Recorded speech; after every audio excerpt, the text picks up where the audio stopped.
করতে থাকেন, সমস্যা নেই। ওকে, আমার কথা কি শোনা যাচ্ছে প্রপারলি? হ্যাঁ, হ্যাঁ, ক্লিয়ার শোনা যাচ্ছে। ওকে, ফাইন। কথা হচ্ছে যে আমাদের হাবিব আপু হচ্ছে লাস্ট 2-1 দিন আগে ভিসা পেয়েছেন। উনার প্রিপারেশনটা ছিল হচ্ছে খুবই শর্ট টাইমের। না আমাদের কাছে আরকি। উনি আমাদের 1 রাউন্ড সেশনের অ্যাপ্লিক্যান্ট ছিল। তো হিস্ট্রিটা হচ্ছে যে আচ্ছা আমিই বলি একটু। উনি হঠাৎ একদিন রাতে নক দিল। মেবি খুব সম্ভবত অ্যাডমিন সাইফ ভাইকে মেবি নক দিছিল আই থিংক। তো খুবই শর্ট টাইম নিয়ে আসতেছিল। তো উনি যখন আমাদের এখানে এনরোল করতে আসে, তো প্রথমত আমরা হচ্ছে দ্বিধাদ্বন্দ্বে ছিলাম যে নিবো কি নিবো না, নিবো কি নিবো না। কারণ এই ২ দিনের মধ্যে আসলে কোন অ্যাপ্লিক্যান্টকে নিজেদের সর্বোচ্চটা দিয়ে হেল্প করাটা আসলে পসিবল হয় না। সত্যি কথা বলতেই। যদি অ্যাপ্লিক্যান্ট হার্ড ওয়ার্কিং না হয়। তো যাই হোক, অ্যাডমিন থেকে সিদ্ধান্ত হলো যে ঠিক আছে ফাইন, নিয়ে নেই। আর আমাদের যে কন্ডিশন গুলো ছিল এগুলোতেও হাবিব আপু রাজি হলো। দেন আমরা শুরু করলাম। তো ঐদিন ছিল আমাদের ফ্রি সেশন। হ্যাঁ? আমি জানি না এটা মার্কেটিং হয়ে যাচ্ছে কিনা। বাট এক্সপেরিয়েন্সটা শেয়ার করা আরকি। তো ঐদিন ছিল হয়তোবা রবিবার ছিল আই থিংক বা শনিবার ছিল। তো আমাদের ফ্রি সেশন চলতেছিল। এর মধ্যে হচ্ছে সেশন চলাকালীন সময় উনি এনরোল করেন এবং উনার প্রেজেন্টেশনটা আমরা দিয়েছিলাম হচ্ছে রাত ১টা বাজে। ইমার্জেন্সি বেসিস এ উনার প্রেজেন্টেশন রেডি করে আনসার মেকিং রেডি করে রাত ১টা ২টা ২.৫টা বেজে গেছিল মনে হয় উনার প্রেজেন্টেশন শেষ করতে আরকি। দেন ২ দিন উনার প্রিপারেশন হলো। উনি আগে থেকে অনেক বেশি প্রিপেয়ার্ড ছিল অলরেডি। উনাকে বেশি একটা প্রিপারেশন নিতে হয় নাই। জাস্ট হচ্ছে আমাদের দেওয়া আনসার গুলো হয়তোবা উনি জাস্ট একটু ফলো করেছেন। বাট সম্পূর্ণ ক্রেডিটই উনার নিজের। উনি যথেষ্ট মানে যোগ্যতা সম্পন্ন ব্যক্তি বলেই উনি ভিসা পেয়েছেন। এখানে আমাদের কোনো ক্রেডিট নেই। বাট আজকে উনি হচ্ছে আপনাদের সামনে উনার ব্যক্তিগত এক্সপেরিয়েন্স শেয়ার করবেন। তো আশা করি সবাই যারা শুনছেন উনাকে এট লিস্ট একটা কংগ্রাচুলেশন অন্তত দিতে পারেন। যেহেতু উনি উনার স্বপ্ন পূরণ করতে পেরেছেন। ইনশাআল্লাহ আপনারাও একদিন পারবেন। আর হাবিবা আপু আপনি এখন আনমিউট করেন। ঠিক আছে, থ্যাংক ইউ ভাইয়া। তো হু, হু। ফার্স্ট অফ অল কি আমার তো অ্যাকচুয়ালি যারা এপ্লাই করতেছো হু, সব হু। তুমি করে বললাম, কেউ মাইন্ড করো না, লাইক হু, হু। মুখ থেকে বের হয়ে গেছে। সো নো তো প্রবলেম। ফার্স্ট অফ অল কি যারা আপনারা করতেছেন আপনার তো আইডিয়া আছে যে লাইক ইউএসএ ভিসাটা কেমন একটা স্লট আমরা পাই, তারপর আমাদের দালাল ধরে স্লট আগাতে হয়। তো হু, হু। আমার ছিল যে আমি কোন একটা জায়গায় এরকম ১ সপ্তাহ অথবা ১ মাসে একটা কোর্স করব। বাট আমার ইউজুয়ালি কি হয় যে ১০-১২ দিন আগে মিনিমাম একটা ডেট দেয় আমাদের। কখনো হুট করে ডেটটা দেয় না। তো লাইক হু, আমার হু। দালাল আমাকে বৃহস্পতিবার কল দিয়ে বলতেছে যে, "আপু আই গট ইউর ডেট" আর ডেট হলো সোমবারে। তো লাইক কোন টাইমই ছিল না। আমি যে কোথাও যাবো এর মধ্যে আমার যে এজেন্ট সেও চেঞ্জ হয়ে গেছে। আমার হু, কিছুটা হু। প্রিপারেশন আগে নেওয়া ছিল বাট আমার এজেন্ট চেঞ্জ হয়ে গেছে। মানে ১ সপ্তাহ আগে। তো হুট করে আমি কি করব? আবার সেকেন্ড যে সেও ছুটিতে। মানে আমি একটা খুবই হুলস্থুল কাজে মধ্যে পড়ে গেছিলাম। তো যাই হোক। তো পরে আমি একটা গ্রুপে যেয়ে বললাম যে, "আমার তো এরকম একটা মক দিতে চাই, মক কিভাবে দিব?" তারপরে আমাকে লাইক ৩ জনের নামই মেনশন করে। তোর মধ্যে সাইব ভাইয়ের সাথে আমার কথা হয়। তো পরে আমি এনরোল করি। তো লাইক আমি এনরোল করি আই থিংক শনিবার রাতে। লাইক আমার সোমবারের ইন্টারভিউ আমি শনিবার রাতে এনরোল করছি। জাস্ট রবিবারটা আমি একদিন টাইম পাইছি হাতে। তো ফার্স্ট অফ অল ভাইয়ারা অনেক ডেডিকেটেড ছিল। কজ হ্যাঁ, আমি প্রিপারেশন আগে নেওয়া ছিল বাট এটা থাকে না যে আমরা কি বলবো একটা স্যাম্পল পেপার আমরা অফকোর্স মুখস্থ বলবো না ওইখানে গিয়ে ইন্টারভিউতে, বাট একটা থাকে না স্যাম্পল একটা আইডিয়া, একটা জাস্ট লাইক ওইটার উপরে আমি আমার ইনফরমেশন অ্যাড করব। তো ভাইয়ারা অনেক হার্ড ওয়ার্ক করছে। লাইক আমি সন্ধ্যাবেলা এনরোল করছি, ভাইয়ারা একদম রাতের মধ্যে আমাকে একটা মগ নিয়ে মিনিমাম একটু আইডিয়া দিচ্ছে, বেসিক টেসিক বুঝাইছে এভাবে করবা। প্লাস আমার একটা শিটও দিয়ে দিছে যে কিভাবে বলবো প্রত্যেকটা কোশ্চেন অ্যান্সার। ইভেন লাস্ট দিন আমাকে অনেকবার মক নিচ্ছে। তো যেটা আমাকে অনেক হেল্প করছে। মানে একদিনে আই থিংক ৪টার মতো আমার মক দেওয়া হয়ে গেছিল। আমার কোন জায়গায় ভুল, কোন জায়গায় ঠিক করতে হবে, কোন জায়গায় কথা ঠিক করতে হবে। So that was so helpful for me. কারণ কি ইউএসএ তে না লাইক একটা জিনিস থাকে কি যে আমরা ফার্স্ট টাইম করতেছি, ইউনিক একটা জিনিস। কারো যদি আগে কেউ না থাকে, আমি প্রমোশন করতেছি না। আমার কাছে লাগছে এটা আমার খুব হেল্প হইছে। ফর মাইসেলফ এর জন্য আমি জাস্ট রিকমেন্ড করতেছি। বিকজ যারা ইউএস এর জন্য করতেছে ম্যাক্সিমাম সবাই কিন্তু আমরা যে খুবই আমাদের একটা স্বপ্ন। এমন না যে হইলে হলো না হইলে নেই। ম্যাক্সিমাম সবাই যে আমরা এখানে একটা ফোকাস করছি আমরা বাইরে যাব। অনেকে তো লাইক একটা ইয়ার গ্যাপও করছে এই প্রিপারেশন আইএলটিএস, স্যাট এগুলো করতে। তো এটার জন্য আমার পার্সোনালি এই জিনিসটা খুবই আমার কাছে ভালো লাগছে জিনিসটা যে তারা একদম সুন্দর মতো সব গুছাইয়া দেয়, প্লাস মক নেন, ধরে সবকিছু বুঝান। একটা গ্রুপের মধ্যে একটা দেওয়া একটা তোমাকে personal one to one care করা একটা আলাদা জিনিস, যেটা আমার কাছে খুবই ওর্থ ইট লাগছে। আর I totally personally like this. So আমি জানি এটা মার্কেটিং লাইন, সরি, বাট আমার এক্সপেরিয়েন্স যেরকম আমাকে একদিনে ধরে ধরে বলছে এত sorry like for the sound. এটা এটা হচ্ছে যে আপু আপনার, আমি প্রথমে বলে নিছি যে আপনার ক্যাপাবিলিটি ছিল, আপনি যোগ্যতা সম্পন্ন ব্যক্তি বলেই ভিসাটা পেয়েছেন। আমরা হচ্ছে আমাদের অ্যাঙ্গেল থেকে যতটুকু আমরা দায়িত্ববোধ আমাদের মধ্যে পড়ে, আমরা জাস্ট আমাদের অ্যাঙ্গেল থেকে আমাদের দায়িত্ববোধটা আর কি কভার করার চেষ্টা করছি। বেসিক একটা আইডিয়া দিচ্ছেন যে কি বলবো কিভাবে বলবো। হ্যাঁ, উপরে আমার একটা এক্সাম হলে একটা কমন সেন্স একটা ব্যাপার থাকে না যে আমি মুখস্থ বলবো না কোনো কিছু। যেমন থাকে না যে আমরা কিরকম কোশ্চেন শুনে আসছি যে হু ইজ স্পন্সর, তোরা তো আমাকে ওইভাবে ডিরেক্ট কোশ্চেন করতেও পারে না করতে পারে। ওখানে আমাদের বেসিক্যালি হলো যে আমাদের জিনিস আস্ক করবো, আমরা কোশ্চেন অ্যান্সার করবো। তো এখানে লাইক ওইটা আমাদের ভাই একটু বুঝাই দিয়েছিলেন যে একটু কিভাবে বলবেন, ফার্স্টে বাবা মার কথা বলবেন, তারপর বিজনেসের কথা, তারপর বলতে চাইলে একদম বলবেন। তো আমার কাছে মনে হচ্ছে যেগুলো আমার খুব পার্সোনাল হেল্প করছে। সো আই উইল রিকমেন্ড যদি আপনারা কেউ যে যাওয়ার একদম ট্রুলি ইচ্ছা থাকে, তো ভাইয়াদের কাছে একদম ওয়ান টিচিং একটু নিয়ে দেখতে পারেন, খুবই ভালো হবে। কজ ভাইয়ারা খুবই ধরে ধরে ধরে একদম সুন্দর করে বুঝান সবকিছু। এটা মার্কেটিং না, এটা আমিও নিজের লাইফে আমি জানি। আমার আজকে একটু সিক দেখে আমি কথা বলতে পারছি না ঠিক মতো, বাট লাইক আমি জানি যে আমার লাস্ট মোমেন্টে আমি খুবই টেন্স ছিলাম যে কি করব না করব, কোথায় যাবো, cause I need a guideline. আর আমার গাইডলাইন নাই, আর আমার ফ্যামিলিতে কেউ যায়ও না যে আমি কারো থেকে গাইডলাইন্স নিবো বা সাজেশন নিবো বা টিপস নিবো। সো আই ওয়াজ লাইক কি বলবো, থাকে না সমুদ্রে পড়ে যাওয়া, বিশাল সমুদ্র ওরকম পড়ে গেছিলাম। সো যেই আমাকে মেনশন করছিল গ্রুপে, থ্যাংক টু হার। তারপর আমি এখানে গেলাম, ভাইয়ের অনেক সুন্দর আমাকে বুঝাইলো, এন্ড দ্যাটস অল। যাক, আল্লাহ ভরসা। এখন মেইন কথা হচ্ছে যে আমরা আপনার এক্সপিরিয়েন্স সেশনটা যেটা একটু গাইডলাইন দিয়ে দিই, যেটা কিছু টপিক থাকে আমাদের, সেটা হচ্ছে যে আপনার এক্সপিরিয়েন্সটা হবে লাইক একদম ইন ডিটেলস। হ্যাঁ, যেগুলো আপনার একান্ত ব্যক্তিগত ওগুলো হ্যাঁ স্কিপ করেন, বাট হবে ইন ডিটেলস।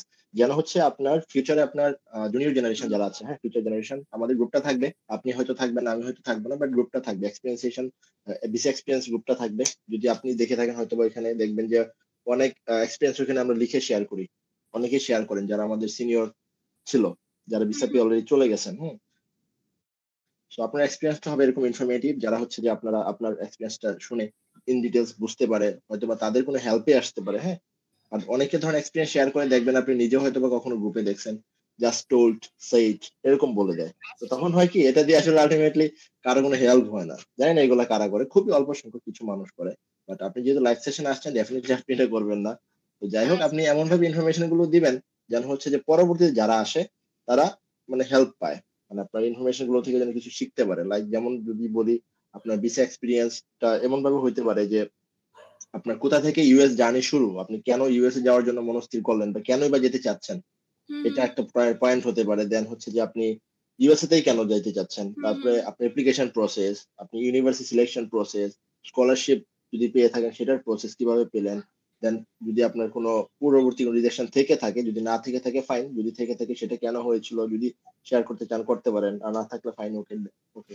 দেন হচ্ছে যে আপনার বর্তমান এম্বাসিতে ঢোকার সময় একদম রোড থেকে শুরু করে বাসা থেকে কখন বের হলেন, রোড থেকে শুরু করে কখন ঢুকলেন, কোন ধরনের ডিফিকাল্টিস মানে ফেস করছেন কিনা, ইন্টারভিউ চলাকালীন সময় এমন ওয়ার্ড কোনো সিচুয়েশন দেখছেন কিনা যেটা সবার জানা উচিত, কোনো নতুন কোয়েশ্চেন বা কোনো কাউন্টারে কোনো কিছু মুভমেন্ট দেখছেন কিনা এরকম আনকমন, যেটা মানুষ জানে না বা জানলে হয়তো বা তাদের হেল্প হবে। মানে ইন টোটাল আপনি যেভাবে প্রয়োজন। আচ্ছা, ঠিক আমি আছে? আমার মতো করে বলি। হ্যাঁ হ্যাঁ হ্যাঁ। তো আমরা আরেকটা কথা আপু হচ্ছে যে আপনার সেশনটা আমরা রেকর্ড করতেছি, তো আপনার পারমিশন আশা করছি আমরা। আচ্ছা ঠিক আছে, প্রবলেম নাই, দ্যাটস অলরাইট। ওকে ওকে আপু, ফাইন, আপনি কন্টিনিউ করেন, আমরা মাঝখানে হচ্ছে কোনো ইন্টারাপ্ট করবো না, আপনি আপনার মতো করে কন্টিনিউ করেন, এখানে আর কোনো অফিসিয়াল কোনো নিয়ম কানুন নাই। ঠিক আছে? ওকে ওকে ওকে, ঠিক আছে। আচ্ছা, ওকে। আমি ওইভাবে না গেলাম যে ইউজুয়ালি সবাই যেরকম বলে যে এই কোশ্চেন আস্ক করছে এটা। তো হুম। বেসিক্যালি ইউএস এম্বাসি এনভায়রনমেন্টে কেমন হয়, আমার যদি পার্সোনালি ইউএস যাওয়ার কথা বলি, আমার ছোট থেকে প্ল্যানেটারি সায়েন্স আর সাইকোলজিতে ইন্টারেস্ট ছিল, that's why I choose USA. Because এখানে বেশি হয়, ইভেন স্কলারশিপটা ভালো পাওয়া যায়। আর আমি জানি স্যাট দিলে একটা খুব এক্সট্রা একটা বেনিফিট পাওয়া যায়। আর অন্য দেশে আমি জানি না যে এই বেনিফিট গুলো থাকে নাকি, that's why I choose USA. এটা একদম জাস্ট বেসিক, সবাই ইউএসএ চুজ করে। আর সেকেন্ড যদি ইউএসএ এম্বাসি এনভায়রনমেন্টে বলি, ইউএসএ এম্বাসি এনভায়রনমেন্টে কি বেসিক্যালি অন্যান্য দেশের কথা যদি আমরা বলি, কানাডা, ইউরোপ, অস্ট্রেলিয়া, ওদের কিন্তু কোনো এম্বাসি ফেস হয় না। জাস্ট আমরা ডকুমেন্টস সাবমিট করে ওরা ডিরেক্ট আমাদেরকে একসেপ্ট করে নেয়। বাট ইউএসএ একটা কান্ট্রি, জি ভাই আমি ব্যাচেলার্স এর জন্য যাচ্ছি, তো ইউএসএ একটা কান্ট্রি যেখানে কিনা আপু আমরা আপু আপু একটা মিনিট, হিসাব প্রশ্নগুলো আমরা হচ্ছে পরে নিব, হ্যাঁ? আপনি আচ্ছা সেশন ঠিক আছে কন্টিনিউ করেন, লাস্টে হচ্ছে যে প্রশ্নগুলো প্রয়োজন মনে করবো আমরা আপনাকে করবো, জাস্ট ওইগুলো আনসার দিলেই হবে, ঠিক আছে? ওকে ওকে ঠিক আছে ওকে ওকে ওকে ফাইন। আচ্ছা সো ইউএসএ একটা কান্ট্রি যেখানে কিনা আমাদেরকে আস্ক করা হয় যে কিভাবে কি করবো আমাদের মানে একটা আমরা সবাই আইডিয়া আছে তো ইউএসএ তে কেন করে ওরা বেসিক্যালি স্টুডেন্টদের কনফিডেন্স দেখে যে একটা স্টুডেন্টকে আমরা নিব স্কলারশিপ দিয়ে আমাদের দেশে ও কতটা কনফিডেন্ট ও কথা বলতে পারে নাকি ঠিক মতো এসে ও জেনুইন নাকি কজ ইউএসএ তে কিন্তু এরকম মনে গিয়ে যে যারা জেনুইন স্টুডেন্ট না জাস্ট স্টুডেন্ট মিশে যাচ্ছে যে জাস্ট কি করে ওরা এর জন্য ওরা চেক করে এর জন্য বেসিক্যালি ইউএসএ একটা আমাদের একটা এমবাসি ফেস করে এটা it's not a big deal আমরা না পারলে আমাদের মানে কোনো কিছু হবে না বাট আমাদের লাইক স্মার্টলি কথা বলতে হবে ওদেরকে কনভিন্স করতে হবে তো ইউএস থেকে কিরকম কোশ্চেন আস্ক করতে আমরা সবাই জানো আছে who is sponsor but etcetera তো আমাদের মধ্যে অনেকে একটা ভুল করে আমি দেখছি যে লাইক ফার্স্ট অফ অল থাকে যেখানে যে নার্ভাস হয়ে যায় মানে কথা বলে অ্যান্সার দিতে পারে না এটা এক ধরনের থাকে ভুল তো এটা তো একদম minus cause first of all আমি চিন্তা করবো যে আমি তো কোনো ভুল করতেছি না আমার ডকুমেন্ট জেনুইন আমি স্টুডেন্ট জেনুইন তাহলে আমি কেন নার্ভাস হব ওরা যদি দেখে যে কোনো স্টুডেন্ট নার্ভাস হয়ে গেছে সবার আগে তাকে রিজেক্ট করে তো আমাদের একটা মেন্টালি থাকতে হবে যে না আমরা যেহেতু সব ঠিক আছে কোনো কিছু আমাদের ফেক নাই তা আমরা বিগ কনফিডেন্ট থাকার চেষ্টা করবো যেন আমাদের আর রিজেক্ট না করে এইটা একটা আর সেকেন্ড থাকে যে অনেক স্টুডেন্ট গিয়ে না মানে মুখস্থ কথা বলে লাইক জানি হ্যাঁ আমরা কিছু কিছু ইনফরমেশন মুখস্থ করবো লাইক আমার ইউনিভার্সিটির নাম আমাদের প্রফেসরের নাম আমাদের এক্সট্রা ফ্যাসিলিটিস এগুলো মুখস্থ করবো বাট এটা এমন সাউন্ড করা দরকার না যে আমরা মুখস্থ বলতেছি তো ওইটা একটু খেয়াল রাখতে হবে ওরা যদি বুঝে যে কেউ মুখস্থ করে আসছে অ্যান্সার ওর সাথে সাথে রিজেক্ট করে দেয় আর আমাদের লাইক আমার যদি একটা কথা বলি লাইক আমরা হুইজ স্পন্সর কিভাবে পড়ছি যে my mother is my sponsor my father এভাবে পড়ে জাস্ট লাইক বিজনেসের কথা বলা সেভিংস বলা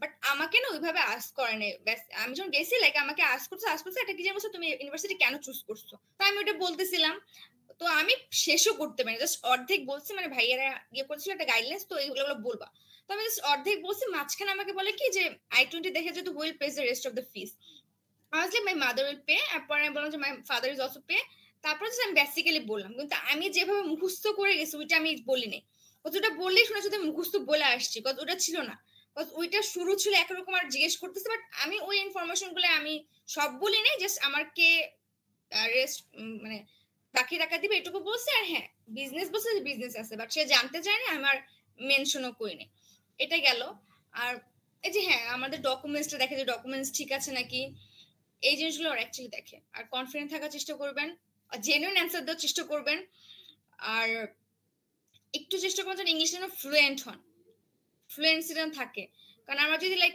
হ্যাঁ একটা ব্লাবলিং এর জিনিস থাকে ব্লাবলিং করতেছিলাম দ্যাটস অলরাইট বাট আমি অনেকে দেখছি যে যাওয়ার পরে না কথা বলতে পারতেছে না মানে অনেক নার্ভাস কাজ করতেছে লাইক অনেক সময় নার্ভাসের মধ্যে আমরা একটা যদি আমাদের ভিন্ন একটা ল্যাঙ্গুয়েজ নাও বের হতে পারে তো একটু চেষ্টা করবেন যেন একটু কথাটা ঠিক মতো হয় আর আমি যেদিন গেছিলাম ওই দিন বেসিক্যালি আমি তো অনেক আগে নিয়ে নিছি ডেটটা তো আমার সময় স্টুডেন্ট ওরকম বেশি ছিল না ম্যাক্সিমাম সবই ছিল like yeah parents tourist visa এরকম ছিল তো স্টুডেন্ট আমি দেখি নাই কিরকম হয়েছে বাট ওই দিন যারা ছিল ম্যাক্সিমাম সবাই পাইছে ভিসা আর আমি যতটুকু জানি যে ভিসার কোনো রেশিও থাকে না যদি আপনি ভালো করেন আপনাকে দিবে ভালো না করলে দিবে না মানে মানে ওরা যদি আপনাকে মনে করে যে আপনি ভিসাটা পাওয়ার সুইটেবল আপনাকে দিবে otherwise you will not get the visa so এইটা একটা জিনিস কোনো টেনশন নেবেন না এক্সাম হলে যাবেন তথ্য জানবেন অফকোর্স একটা গাইডলাইন্স নেবেন গাইডলাইন্স ছাড়া একটা খুব বাজে হয়ে যাবে গাইডলাইন্স নেবেন কনফিডেন্ট থাকবেন সঠিক তথ্য দিবেন ডকুমেন্টস ঠিক রাখবেন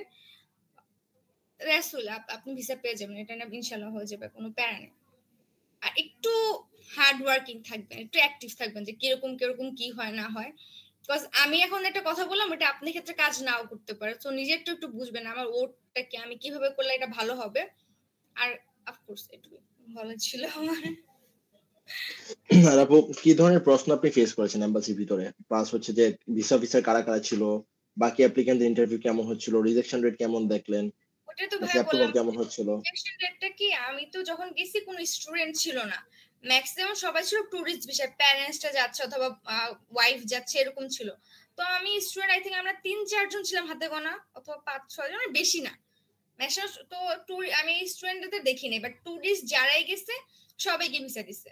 রিজেকশন আমি কাউকে দেন, সবাই নীল কাগজ নিয়ে বেরোতে, সবাই নীল কাগজ। আর স্টুডেন্টদেরটা আমি খেয়াল করি না, বিকজ স্টুডেন্ট আমার সাথে ছিল তো আমার পরে ছিল, তো এটা আমি দেখার জন্য দাঁড়াইতে পারিনি। বাট প্যারেন্টস যারা ছিল ম্যাক্সিমাম সবাই ভিসা পাইছে, এটা ভিসা রেট। আর আমার কোশ্চেন বেসিক্যালি আমি যখন ওকে পাস করছি, ওনাকে আমার I-20 আর পাসপোর্ট, তো I-20 পাসপোর্ট পাস করার পর যে সে আজ করছে তুমি এভাবে কিভাবে ইউনিভার্সিটিতে গেছো, কিভাবে অ্যাপ্লাই করছো, তারপরে আমি বলছি আমি এভাবে অ্যাপ্লাই করছি স্যাট স্কোর দিয়ে, আইএলটিএস দিয়ে, আমার এক্সট্রা কারিকুলাম দিয়ে, middle school high school result দিয়ে। তারপর আজ করছে যে এরকম আজ করছে কয়েকটা কোশ্চেন যে ইউনিভার্সিটি কেন চুজ করছো, তারপর তো যে মাঝখানে আর্টস গুলো যে will pay the rest of the fees. তারপর ওইটা করার পরে আই থিঙ্ক হ্যাঁ আমি আমার এর মধ্যে আমি না মানে যেহেতু সাইকোলজি নিছি, তো আমি আমার এই আইএলটিএস এর প্রিপারেশনের গ্যাপে আমি অলরেডি সাইকোলজি নিয়ে কাজ করছি।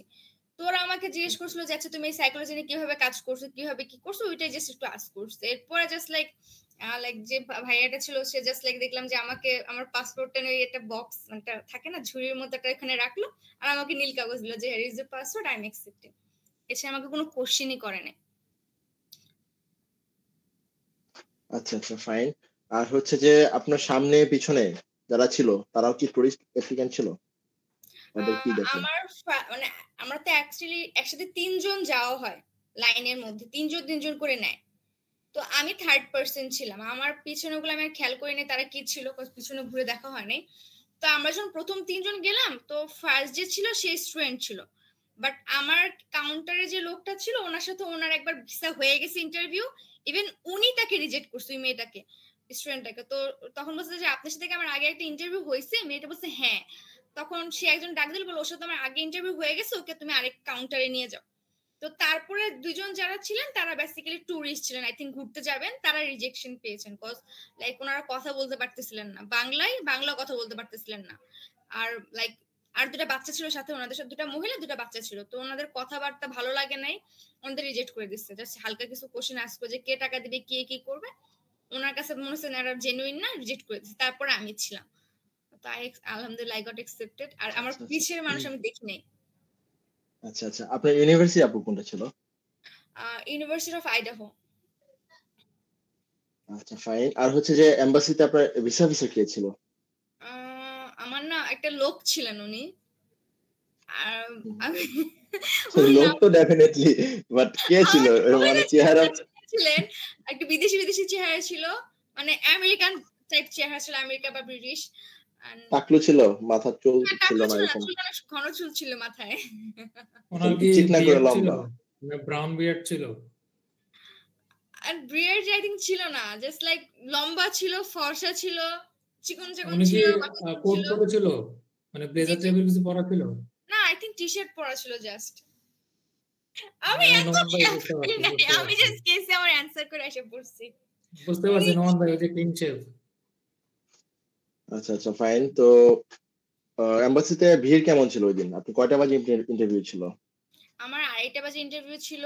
ভিড় মোটামুটি ছিল, একদম ফাঁকা ছিল এরকম না, লাইক ভরাই ছিল পুরো ক্লাস। আমাদের লাইক একদম যাই নাই, আমাদের থেমে যেতে হয়েছে। মোটামুটি স্টুডেন্ট অনেকজনই ছিল, লাইক লাইন হয় না একদম তো শুরু থেকে শুরু করে আমরা একবার যাওয়া হয় না, থেমে নিয়ে গেছে। ইভেন যাওয়ার যে করিডোর ওইখানে আমরা বসে যাইতে হয়েছে। মোটামুটি মানুষ বেশি ছিল, বাট ম্যাক্সিমাম টুরিস্ট স্টুডেন্ট ছিল না, কজ এখন তো স্টুডেন্টদের মৌসুম না, এখন তো মাত্র স্প্রিং ইনটেকটা গেল, ফল তো আরো অনেক পরে, 6 মাস পরে। এখন জাস্ট আচ্ছা আপু, আপনার ড্রেস আপ কি ছিল? আমি বেসিক্যালি ফর্মাল কিছুই পরি নাই, কোট প্যান্ট পরি নাই। আমার কাছে জানি লাগে যে কোট প্যান্ট দেখলে ওরা আগে রিজেকশন করবে। এটা আসলে যে যেভাবে কমফোর্টেবল। বাট আমার যে লাইক এজেন্ট যাকে দিয়ে গেছে পরে, সে বলছিল তুমি কোট প্যান্ট ফর্মাল পরে যাও। বলে না ভাই, আমার মনে হয় যে ফর্মাল পরে আমাকে আগে রিজেক্ট করবে। এখন আমি জানি না, অনেকে ফর্মাল পরেও ভিসা পায়, বাট আমার ওটা মনের মধ্যে ছিল। তো আমি জাস্ট নরমাল একটা ফ্রক পরছিলাম আর একটা প্যান্ট পরছিলাম। আর যেহেতু আমি একটু দূর থেকে গেছি না, আমি মাথায় ঘুমটা দিয়ে মানে ওড়না প্যাচে স্কার্ফের মতো প্যাচে গেছি, চুল টুল আমার এলোমেলো না হয়। তো ভিসা অফিসে ঢোকার সময় আমি ওইটা পরেই চলে গেছি, আমার আর ওইটা স্কার্ফ রিমুভ করতে খেয়াল নেই, আমি ওইভাবে গেছি। তো আমার ড্রেস আপ দেখে ওনারা ভিসা ওইভাবে জাজ করে নাই, because I was confident, I was able to talk with them, and that's enough. আচ্ছা আপু, আপনার আমি টোটালি হ্যাঁ হ্যাঁ হ্যাঁ, মানে আসলে ড্রেস আপের ব্যাপারটা হচ্ছে অনেকে প্রশ্ন করে, তো কমন প্রশ্ন এটা, বা আপু ভাই আপনার ড্রেস আপ কেমন ছিল, আপু আপনার ড্রেস আপ কেমন ছিল। আসলে ড্রেস আপটা আসলে আমি মনে করি ইন্টারভিউ এর সময়, হ্যাঁ যদি আপনি মাস্টার্স বা পিএইচডি অ্যাপ্লিকেন্ট হন, হয়তোবা ক্ষেত্র বিশেষে মানে অবশ্যই রুচিশীল ড্রেস পরে যাবেন, মার্জিত ড্রেস আপ করে যাবেন। বাট অনেকে আছে সেটা কি মানে আমেরিকা এম্বাসিতে ইন্টারভিউ দিতে যাচ্ছি, ওকে ফাইন আমার শর্টস পরতে হবে, আমার টাইট ফিট জামা পরতে হবে, আমার শুটস দ্যাটস পরতে নট হবে। লাইক ব্যাপারটা আসলে এরকম না। যে যেভাবে কমফোর্টেবল, যে যেভাবে ইজি থাকতে পারে, মার্জিত ড্রেস আপ এটা পরে যাওয়া উচিত। তো এইটা আসলে ড্রেস আপের প্রতি আসলে এতটা কনসার্ন দেওয়া উচিত না। আমি ইভেন আমি এমনও দেখছি, এমনও শুনছি যে জাস্ট হচ্ছে পায়ে স্যান্ডেল পা দিয়ে, চুল জাস্ট কোন রকম ব্যান্ড করে, ছেলেদের কথা বলতেছি, রেগুলার যে শার্ট পরে যাচ্ছে ওটা দিয়ে এম্বাসিতে ঢুকে 2 মিনিটে ভিসা নিয়ে চলে আসছে। ঠিক আছে, ইভেন তো আমি এগুলো হচ্ছে খুবই কমন। আপু লাইক থ্রি পিস পরে গেছে, আমি তো ফ্রক পরে গেছিলাম, হুম মানে হুম লাইক টপস বলতে পারেন, ফ্রক ট্রক জাস্ট স্কার্ফটা পরে চলে গেছে, আমার খুলতে আর মনে নেই। তো হুম হুম আর একটা আপু শুধু থ্রি পিস পরে গেছে নর্মালি, একদম জাস্ট লাইক থাকে না একদম আগের আমলের শালীন মেয়েদের মতো, হুম হুম হুম হুম ওরকম একদম পরে গেছে, আপুকে ভিসা দিয়ে হুম দিয়েছে ওরা না। আই থিংক সো ভিসার ক্ষেত্রে ড্রেস আপ না, হুম হুম কাগজ হুম। দেখে, কথা বলা দেখে যে ওরা সব। হচ্ছে, হ্যাঁ, জেনুইন অ্যাপ্লিক্যান্ট হচ্ছে ওরা প্রেফার করে অলওয়েজ। আপনি জেনুইন কিনা, আপনার ইন্টেন্টটা কি ক্লিয়ার কিনা, আপনি পড়াশোনা করতে যাচ্ছেন কিনা, কি করবো না করবো সেটা আমরা জানি, বাট আপনাকে প্রেজেন্ট করতে হবে যে হ্যাঁ ডিগ্রিটা আপনার প্রয়োজন, আপনি এখানে পড়াশোনা করতে যাচ্ছেন, এবং সেটা আপনার ফিচার গুলোর সাথে রিলেটেড। কিছু স্পেসিফিক বিষয় থাকে, বিষয়গুলো রিলেট করতে পারলে ভিসা পাওয়া আসলে খুব বেশি ইজি হয়ে যায়, যদি কেবলমাত্র সেটা রিজিকে থাকে, রিজিকের উপরে কোনো কিছু নাই। এই হচ্ছে বিষয়। আর হচ্ছে যে আপু আপনার প্রোফাইলটা একটু শর্টলি শেয়ার করবেন, আইএলটিএস সেট বা আপনার প্রফিসিয়েন্সি কি ছিল, এই জিনিসগুলো, সিজিপিএ। আচ্ছা, আমার আইএলটিএস এর স্কোর বেশি ছিল না, কজ আমি আইএলটিএস না কখনো ফোকাস করি না এইভাবে। মানে আমার স্যাটে আমি ফোকাস করছি, তো আইএলটিএস আমার 6.5 ছিল, জাস্ট লাইক প্রফিসিয়েন্সির জন্য। তো স্যাটটা আমার আচ্ছা আচ্ছা 1390 ছিল। আই ডোন্ট, আমি ওইভাবে ভালো কোনো ইয়া পাই নাই, যতটুকু পারছি নিজে থেকে প্রিপেয়ার নেওয়ার জন্য করছি, হুম এটাই ছিল। আর আমার জব এক্সপিরিয়েন্স ছিল যদি সাইকোলজিতে, আমি বাচ্চাদের সাইকোলজি নিয়ে কাজ করছিলাম। তো হুম এটাই ছিল আমার শর্ট প্রোফাইল। আর আমার এক্সট্রা কারিকুলাম একটা হিউজ বান্ডেল ছিল আলহামদুলিল্লাহ, যেমন ওগুলো এক্সট্রা কারিকুলাম করা আছে আমার ছোটবেলা থেকে। আর হুম আমি হুম। ব্যাচেলার্সে যাচ্ছি। আর এটুকুই। আমার মিডল স্কুল আর হাই আপু, স্কুল রেজাল্ট ভালো ছিল। Hmm I hmm. Have good scores, আর এটুকুই। হচ্ছে যে আপু আপনার ওই স্কলারশিপ কত পার্সেন্ট ছিল? 55%। আপাতত আমি হয়তোবা বাড়তে পারে, কজ আমি ফার্স্ট টাইম যখন অ্যাপ্লাই করছিলাম আমি আইএলটিএস স্যাট স্কোর না দিয়ে অ্যাপ্লাই করছিলাম। পরে স্যাট হুম হুম স্কোর দাদা আমার একটু চেঞ্জেস আসছে, ওই চেঞ্জেস একদম ফাইনাল হওয়ার আগে আমি ভিসার ডেট পেয়ে গেছি। তো ওইটা হুম আমি হুম একদম ফাইনালি দেখতে পাইনি। তো আমার হয়তোবা বাড়তে পারে, আমি জানি না আমার স্কলারশিপ, এখন ওটা বাকিটা আল্লাহ জানে। হুম হুম, তো ইনশাল্লাহ। ইনিশিয়াল আর আপাতত 5% আসছে। হ্যাঁ হ্যাঁ, ওকে ফাইন। আর তো কোনো প্রশ্ন মেবি নাই সেটা। ও আচ্ছা, আরেকটা জিনিস হচ্ছে মার্কেবল প্রশ্ন, সেটা হচ্ছে যে আপনার কিন্তু 2টা মেজর ছিল, রাইট? হুম, হুম, হুম, হুম। এটা মেবি মেনশন করতে ভুলে গেছেন, এটা একটু এক্সপ্লেইন করে আমি দেন এটা সবার বলছি আমার উদ্দেশ্যে। যে ডাবল মেজর ছিল, আচ্ছা, ওই যে তো একটা ওনার হচ্ছে ফার্স্ট 2টা মেজর ছিল, একটা হচ্ছে সাইকোলজি, আর একটা জানি কি ছিল আপু? Earth and spatial science, geological science, basically planetary hmm hmm. Science এটা। হ্যাঁ হ্যাঁ, তবে ঠিক আছে ফাইন, আপনার জন্য অবশ্যই অল দ্য বেস্ট, এবং ভবিষ্যতে আরো অনেক বেশি আগায় যাবেন। তবে হ্যাঁ, আপনার ডেডিকেশন ছিল সর্বোচ্চ, কারণ এই অল্প সময়ের মধ্যে আসলে কষ্ট না করলে কোনো কিছু পসিবল হইতো না। নিজে নিজে চেষ্টা করছেন, অনেক ডেডিকেশন ছিল শুরু থেকে শেষ পর্যন্ত। দেশে আপনার দিকে ছিল, আপনার ভিসাটা হয়েছে। তো অবশ্যই ভবিষ্যতের জন্য অনেক অনেক শুভকামনা। আর আমাদের গ্রুপে হয়তোবা আর অ্যাক্টিভ থাকবেন না, তেমন একটা থাকা হবে না, সেটা পসিবলও না। বাট ইন ফিউচার তখন যদি কেউ নক করে, সেটা যে গ্রুপেরই হোক না কেন, ইন ফিউচার ধরেন আপনাকে যদি কেউ হেল্প চায়, হুম, যতটুকু হেল্প করা পসিবল নিজের পক্ষ থেকে, হ্যাঁ, সবাইকে হেল্প করবেন, আমরা এই ইচ্ছাটা পোষণ করি। হ্যাঁ, অল দ্য ইনশাআল্লাহ বেস্ট ইনশাআল্লাহ আপু। আমি আমার পক্ষ থেকে যতটুকু পসিবল আমি করব, ওটা খুশি নাই। হুম। আর যেখানেই থাকেন, যে কোনো ধরনের হেল্প আমরা আছি, আমাদের এডমিন প্যানেল যেমন বাংলাদেশে আছে, ইউএসএ তেও আছে, সব জায়গাতে আছে, কানাডাতেও আছে। So any kind of help আমাদেরকে নক দিন, আমরা যতটুকু পারি হেল্প করার চেষ্টা করব। থ্যাংক ইউ ভাইয়া, থ্যাংক ইউ। আমার জন্য দোয়া করেন, অনেক বেশি সবার কাছে দোয়া চাইতেছি। হ্যাঁ হ্যাঁ, অবশ্যই, মাত্র হচ্ছে লাইফ স্টার্ট, সো আরো অনেক বেশি ইউএসএ তে যাওয়াটাই কিন্তু মেইন উদ্দেশ্য না। ইউএসএ তে গিয়ে ওখানে সার্ভাইভ করে নিজের একটা পজিশন তৈরি ইজ দ্য করাটা হচ্ছে আলটিমেট ডেস্টিনেশন। হুম, তো হুম। ওইটা ওইখানে গিয়ে গুছায়া একদম সেটেল ডাউন হওয়ার পরে হচ্ছে যে আপনি সাকসেস, তো এটা জাস্ট শুরু মাত্র। ইয়া আই ঠিক নো। আছে আপু, তো ইনশাল্লাহ বাকিটাও ভালো কিছু হবে ইনশাল্লাহ। আপনার জন্য অনেক ইনশাআল্লাহ। অনেক শুভকামনা এবং দোয়া। আচ্ছা ঠিক আছে ভাইয়া, আসসালামু আলাইকুম। ঠিক আছে আপু, ওয়ালাইকুম আসসালাম। তো যারা আছেন আমাদের লাইভ তো আজকে করা পসিবল হয় নাই, আমাদের ইউটিউব স্ট্রিমিং অ্যাপসে একটু প্রবলেম ছিল, তো হয়তোবা সেটা আগামীকালকে চলে আসবে। আজকে সেশনটা আমরা রেকর্ড করতেছি, নতুন রেকর্ডিং ডিভাইস কতটুকু রেকর্ড হচ্ছে সেটাও জানি না, রেকর্ড হলে হয়তো ইউটিউবে পেয়ে যাবেন, আর না হলে আমরা সরি। আর আরেকটা সেশন এখনই শুরু হবে, দুইটা মক নিবে হয়তো বা সর্বোচ্চ অন্য কোনো অ্যাডমিন, তো এর মধ্যে হচ্ছে আরেকজন এক্সপিরিয়েন্স শেয়ার করবেন। উনিও আমাদের ওয়ান টু সেশনে ছিল, উনি গত 2 দিন আগে মেবি ভিসা পেয়েছেন। তো আশা করি সবাই সাথে থাকবেন। শামিদ, 2টা মক কন্টিনিউ করো, আমি এই রেকর্ডটা সেভ দিয়ে আবার নতুন করে ওপেন করে তোমাকে নাম দিচ্ছি। হ্যাঁ? জি,